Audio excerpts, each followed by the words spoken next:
Imagine closing your eyes for the last time. What do you see?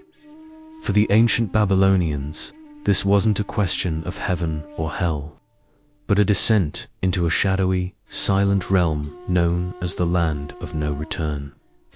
A place where the vibrant life of Mesopotamia faded into a grey, dusty existence. Forget golden gates or fields of paradise.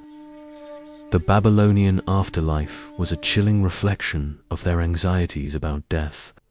A place where everyone, from the mightiest king to the humblest servant, shared the same dim fate. Today, we're digging deep into the sun-baked clay tablets of ancient Babylon to uncover their fascinating and frankly terrifying beliefs about what happens after we die. What was this underworld like, and could anyone ever escape? Welcome, fellow history lovers, to our journey into the heart of Mesopotamia. To understand the Babylonian afterlife, we first need to understand their world. Life in the Fertile Crescent was a constant struggle against the elements' floods. Droughts and disease were ever-present threats. This reality shaped their gods and their view of mortality. Unlike the Egyptians, who meticulously planned for a glorious eternity, the Babylonians saw the afterlife as something to be dreaded, a bleak continuation of existence without any of life's pleasures. They called this realm Irkalla, or Kur, ruled by the formidable goddess Ereshkigal and her consort Nergal, the god of plague and war. Getting there was an ordeal in itself. The deceased spirit, or Etemu, had to journey through a desolate landscape, crossing a river with a ferryman named Yoshinabi. Sound familiar? It's a theme we see echoed in many other ancient cultures, like the Greek Charon on the river Styx. Once across, the spirit would pass through 7 gates, each guarded by a fearsome gatekeeper who would strip them of an item of clothing or a piece of jewelry, symbolizing the shedding of their earthly life and status. By the time they reached Ereshkigal's throne, they were naked and powerless. So, what was daily life like in Irkalla?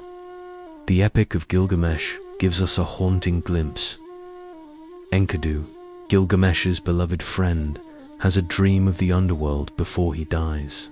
He describes it as the house of dust, where inhabitants are clothed like birds, with wings for garments, and they eat clay and drink dust. There is no light, no joy, no recognition of past deeds. Everyone is equal in their misery. Kings who once wore crowns now served the gods of the underworld. The rich and the poor huddled together in the gloom. This wasn't a punishment for sins committed in life. It was simply the default state of being dead. The greatest tragedy for the Babylonians wasn't a painful death, but an eternity of mind-numbing boredom and sorrow. This bleak outlook had a profound impact on how they lived. If the afterlife was so terrible, then life on earth was the ultimate prize. This is why you see a focus on earthly achievements, building great cities, creating laws like the Code of Hammurabi, and, most importantly, having children.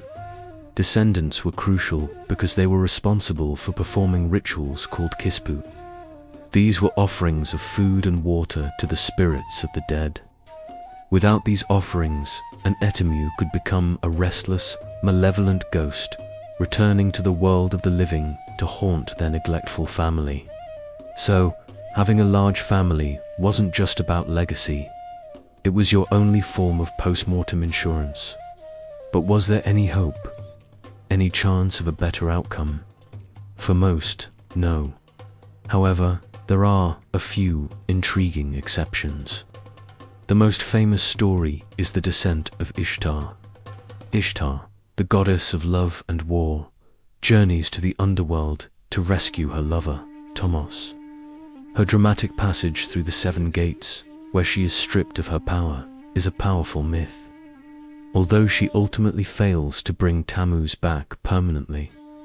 Her ability to return to the world of the living at all suggests that the boundary between life and death was entirely absolute, at least for the gods.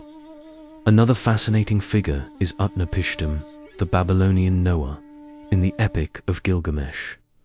Utnapishtim and his wife are the sole survivors of a great flood sent by the gods. As a reward for their survival and for preserving life on earth, the gods grant them immortality. But this is a singular event, a unique gift from the gods that was never to be repeated. When Gilgamesh seeks him out, hoping to learn the secret to eternal life, Utnapishtim tells him that his own mortality is fixed. The gods made humanity mortal, and that is a fate no one can escape.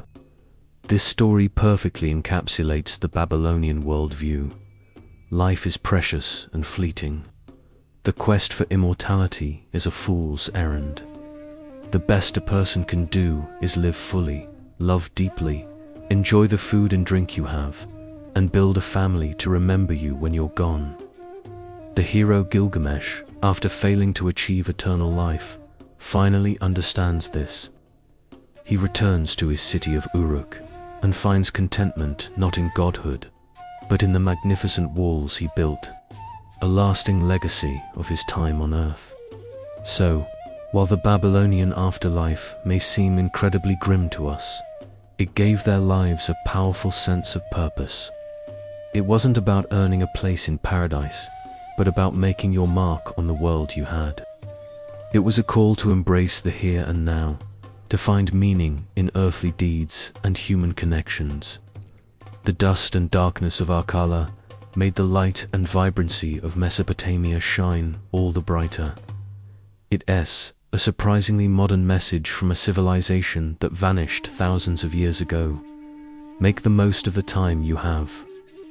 Thank you so much for joining me on this journey into the Babylonian underworld. It's a reminder that history is filled with countless ways of understanding our biggest questions. What do you think of their beliefs? Let me know in the comments below. And if you enjoyed this exploration, don't forget to like, subscribe, and hit that notification bell for more dives into the ancient world. See you next time.